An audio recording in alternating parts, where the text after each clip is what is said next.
Hi everybody, welcome back to my channel on Feynman integration. Today we're going to be evaluating this integral, the integral from 0 to 1 of sine of natural log x over natural log x dx. I've already done this one before using complex numbers, but I received a comment from one of my viewers suggesting that I do it using Feynman integration, since this is a channel on Feynman integration. So I'm going to do that right now.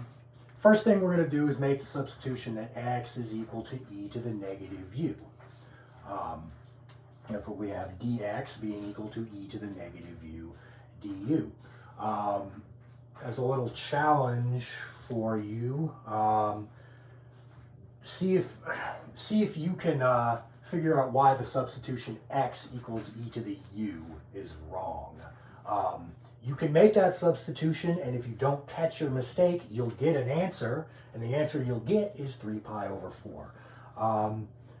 Just be a little side project for you all to see where the mistake occurs or what you think the mistake is and why it's a mistake. But anyway, so when we apply this substitution, we get that I is equal to the integral from 0 to infinity of sine u over u e to the negative u du. And that's starting to look a little bit familiar. So now we'll do the standard thing, which is just insert a new variable into our integrand. In this case, it's going to be a t right in front of that u, giving us this. And we will note that if we plug in 0 for our t, we'll just be left with the integral from 0 to infinity of sine u over u du, because this will just evaluate to 1. And we know from many previous videos that that's equal to pi over 2. Also, we know that we recover our original integral I if we plug in 1 for t, because we'll just have e to the negative u, which is what we want. Taking a partial derivative with respect to t of this integrand will give us this. And you can do that because of the Leibniz rule, which this channel is pretty much about. So now we have f prime of t is equal to the negative integral 0 to infinity of sine u times e to the negative tu du. And then you can, I'm not going to evaluate it here. What you do is you use integration by parts twice, and you will recover a constant multiple of this original integral right here. A constant multiple meaning in terms of t.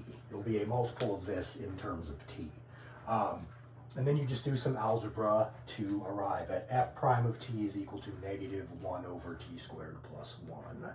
Integrating both sides of that equation gives us f of t is equal to negative inverse tangent of t plus c.